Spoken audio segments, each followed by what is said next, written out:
Friends, पिछली कक्षा में आप सभी का स्वागत है। आज मैं क्रिया विशेषण पढ़ाऊंगी। हम लोग क्रिया विशेषण आज पढ़ेंगे। क्रिया विशेषण किसे कहते हैं?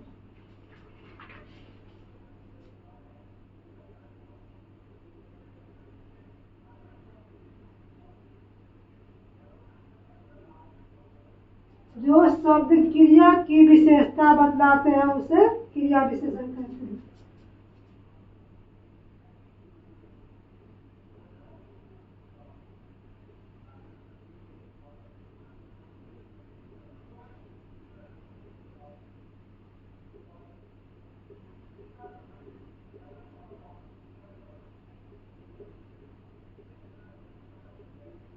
उसे क्रिया विशेषण कहते हैं।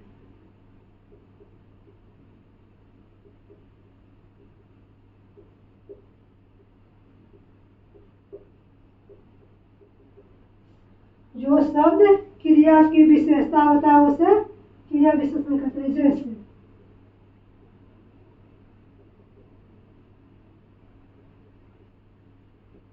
घोड़ा तेज दौड़ता है।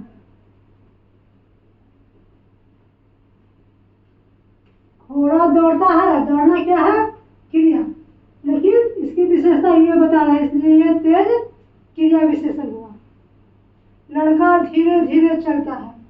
लड़का चलता है, चलना क्रिया है, लेकिन धीरे धीरे क्या है? विशेषण। इसलिए से हम क्रिया विशेषण कहते हैं। धीरे धीरे तेजी से चलना, इस तरह से क्रिया विशेषण हुआ। ये क्रिया विशेषण के चार होते हैं।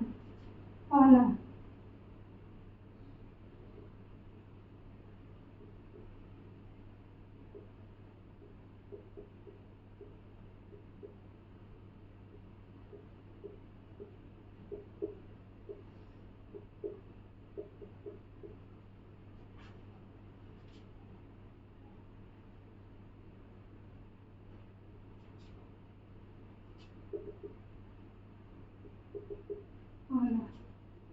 कालवाचक क्रिया विशेषण।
क्रिया विशेषण चार प्रकार होते हैं। पहला कालवाचक क्रिया विशेषण, दूसरा रीतिवाचक क्रिया विशेषण, तीसरा स्थानवाचक क्रिया विशेषण, चौथा परिमाणवाचक क्रिया विशेषण। कालवाचक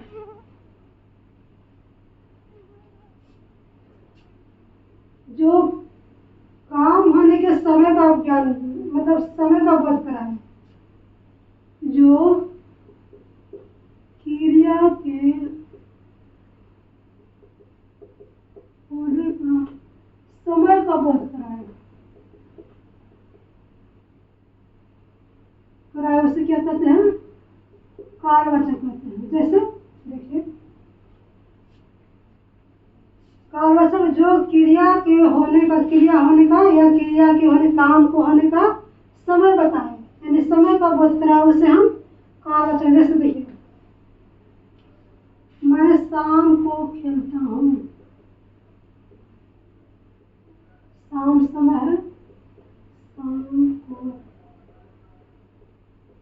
खेलता हूँ। वह रात में पढ़ता है।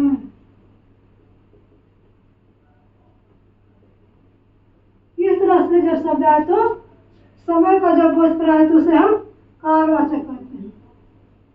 और दूसरा रीतिवाचक, जो काम कर विधि तौर तरीका का बोध कराए।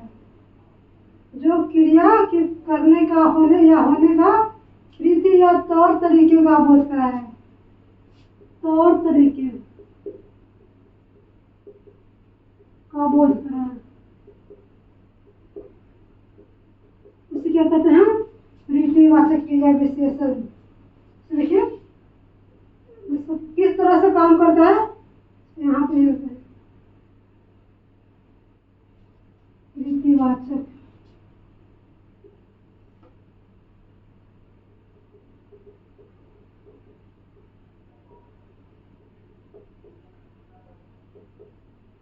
जो काम करने का तौर तरीका या विधान, विधि विधान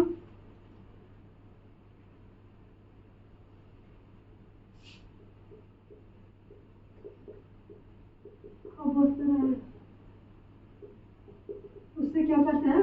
उसे हम रीतिवाचक। जैसे मोहन ध्यान से पढ़ता है,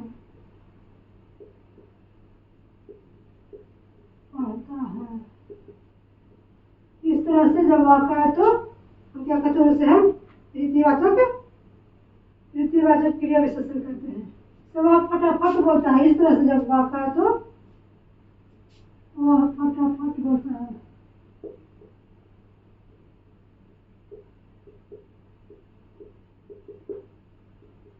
यहाँ पे ध्यान से फटाफट क्या है?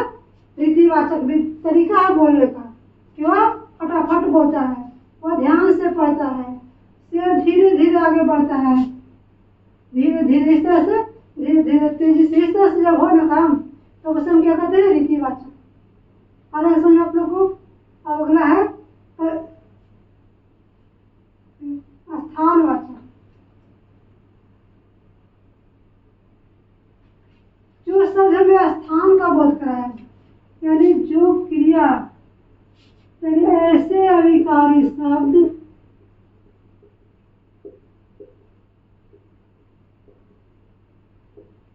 जो क्रिया के स्थान का बोध कराए।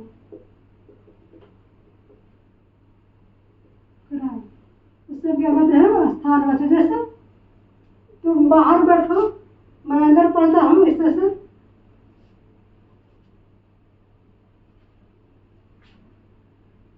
तुम अंदर जाकर बैठो, इस तरह से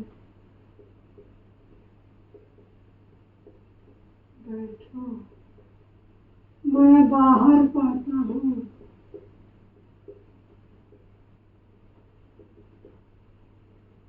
वह पेड़ पर बैठा है, इस तरह से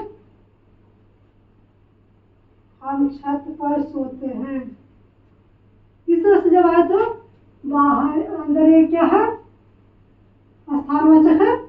स्थान है बाहर, स्थान है बाहर बैठो, या अंदर मैं पढ़ाई करता हूँ, ये स्थान का बोध कराता है। इसे हम क्या कहते हैं? स्थानवाचक से। अविकारी शब्द का मतलब तो पढ़ा चुके हैं, भव्य, जिसमें बे न हो, खर्च रहेगी, बाहर अंदर सब क्या है? अव्यय है, क्योंकि इसको स्त्रीलिंग पुल्लिंग किसी के साथ हम लगा सकते हैं तो इसका रूप नहीं बदलता है। अब मैं पहले ही समझा चुकी हूँ। आगे परिमाणवाचक क्रिया विशेषण।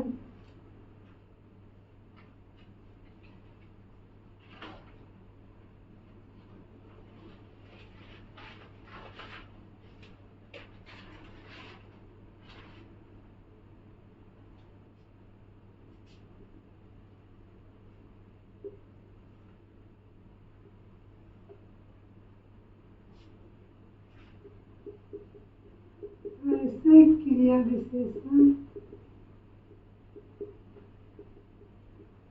जिससे हमें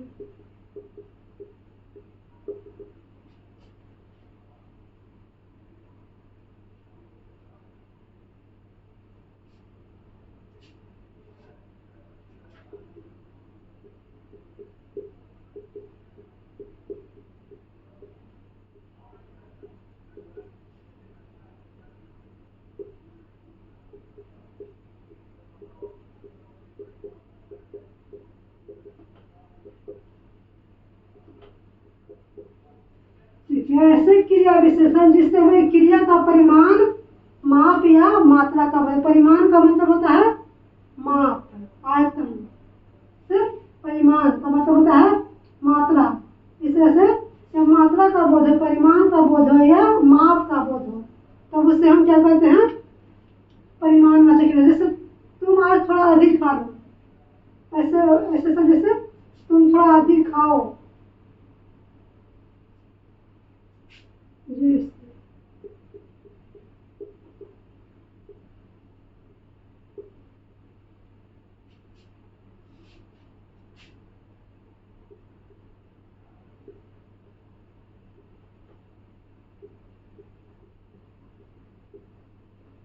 हाँ भैया आगे, श्याम बहुत ज्यादा दौड़ता है।